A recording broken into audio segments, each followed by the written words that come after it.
ഒരാള് ഒരു വഖത്ത് നിസ്കാരം ഖളയാക്കിയാൽ, ഏതെങ്കിലും ഒരു മനുഷ്യൻ ഒരു വഖത്ത് നിസ്കാരം അറിഞ്ഞുകൊണ്ട് ഖളയാക്കിയാൽ നരകത്തിന്റെ മുന്നിൽ നിന്റെ പേര് എഴുതി വെക്കുമെന്ന് ആദരവായ പ്രവാചകൻ നബി മുഹമ്മദ് മുസ്തഫ സല്ലല്ലാഹു അലൈഹി വസല്ലമ തങ്ങൾ പറയുകയാണ്, നരകത്തിന്റെ മുന്നിൽ നിന്റെ പേരെഴുതി കഴിഞ്ഞോ.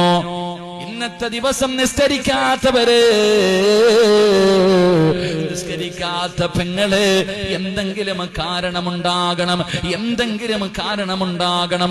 അല്ലാഹുവേ, കിടന്ന കിടപ്പിൽ കിടന്ന് മലമൂത്ര വിസർജനം നടത്തുന്നവനും നിസ്കാരം നിർബന്ധമാ. അവനും പറയാൻ കാരണമില്ല. പടച്ചവനെ, നിത്യമായി മൂത്രമൊഴിക്കുന്നവനുണ്ട്, അവനോട് നിസ്കരിക്കണ്ട എന്ന് നീ പറയുന്നില്ല, അവനും നിസ്കരിക്കണമെന്ന് നിർബന്ധമാണ്. പെങ്ങളെ, നരകത്തിന്റെ മുന്നിൽ നിന്റെ പേര് മലക്കെഴുതി വെച്ചിട്ടുണ്ടടി പൊന്നുമോളെ. പോകാതെ രക്ഷപ്പെടാൻ പറ്റുമോ? ചെറുപ്പക്കാരോ, 5 നേരം അല്ലാഹുവിന്റെ പള്ളിയിൽ നിന്ന് വിളിക്കുമല്ലോടാ, മടിയല്ലേ മോനെ? പള്ളിയുടെ മുന്നിലൂടെ നടന്നാലും കേറാ മടിയല്ലേ?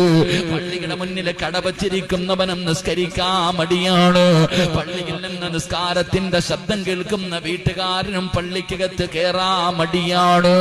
എന്റെ പ്രിയപ്പെട്ട സഹോദരാ, നമസ്കാരം കളയാക്കുന്നവന്റെ പേര് നരകത്തിന്റെ മുന്നിൽ എഴുതി വെച്ചിട്ടുണ്ട്.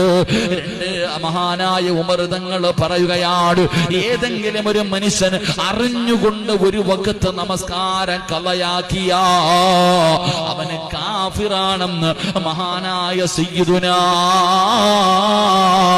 ഉമർ ഇബ്നുൽ ഖത്താബ്. ഒരു വഖത്ത് നിസ്കാരം ആരെങ്കിലും കളയാക്കിയാൽ, കാരണമില്ലാതെ കളയാക്കിയാൽ, നരകത്തിന്റെ മുന്നിൽ അവന്റെ പേരെഴുതും. പോകൽ നിർബന്ധമാ. അല്ലാഹു കാക്കുമാറാകട്ടെ, അല്ലാഹു കാക്കുമാറാകട്ടെ. ഒരു വഖത്ത് നിസ്കാരം അറിഞ്ഞുകൊണ്ട് കളയാക്കിയാൽ അവൻ കാഫിർ. കാഫിർ എന്ന് പറഞ്ഞാൽ അതിന്റെ ഗൗരവം മുഫസ്സിരീങ്ങൾ പറയുന്നു, അവൻ അവസാനം കുഫറിലേക്ക് പോയി പെട്ടുപോകും. അല്ലാഹു കാക്കുമാറാകട്ടെ.